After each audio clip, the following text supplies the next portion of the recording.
নাচের মধ্যে এত নাচ কেন? আরে নাচতে কইছে এই জন্যই তো এত নাচ। নাচ মালিক হিনো নাচ, এরা হিনো নাচ। হ্যাঁ, মিন শাররি ওয়াসওয়াসিল খান্নাস আল্লাযী ফি সুদুরিন নাস মিনাল জিন্নাতি ওয়ান নাস। ফি সুদুরিনও নাচ করতেছে। এই বেঈমান আবুল সরকার নামে যেই বেঈমান, যেই মুশরিক আল্লাহকে বিদ্রুপ করেছে, এর ফাঁসি, এর ন্যায্য বিচার, এর রাষ্ট্রীয় বিচার বাংলার জমিনে হতেই হবে। এটা হতেই হবে। আল্লাহ বলছে কোরআনে নাকি বারবার কুল আউযু বিরাব্বিন নাস, মালিকিন নাস, ইলাহিন নাস। আল্লাহ বলছে বারবার শুধু নাস, শুধু নাস, শুধু নাস।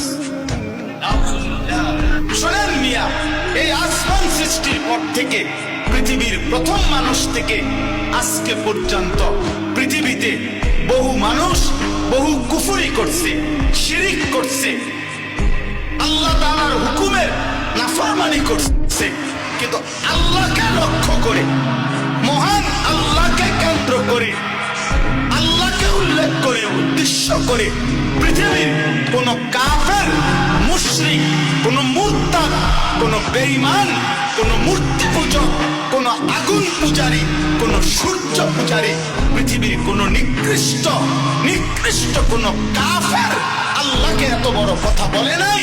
এই মানিকগঞ্জের আবুল সরকার নামে ওই বাউল বেঈমান আল্লাহকে যে পরিমাণ কথা বলেছে,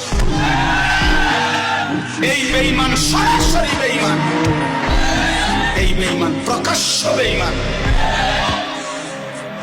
মহান আল্লাহকে লক্ষ্য করে কোন মূর্তি পূজক এত বড় কথা বলে না, কোন মুশরিক এত বড় কথা বলে নাই, কোন বেঈমান এত বড় কথা বলে নাই। আপনাদের আমার বলার মতো ক্ষমতা নাই। ওই বেঈমান এটা কি বলছে মুখ দিয়া, আমি এই পর্যন্ত কোন মাহফিলে এটা বলছি কথা, এটা কিন্তু ওই কইছেটা কি, এটা আমার মতো বলার মতো জবান নেই। আপনারা শুনেন ও কি বলছে, ও আল্লাহকে লক্ষ্য করে কি বলছে। হায় হায়, আমার এই 92-95% মুসলমানের এই পবিত্র বাংলাদেশে মুসলিম পরিচয় দিয়ে বাউল গানের নামে একজন বেঈমান এত বড় জঘন্য কথা সে পরিষ্কার বলতেছে। আল্লাহর ব্যাপারে এত জঘন্য কথা কল্পনাও করা যায় না।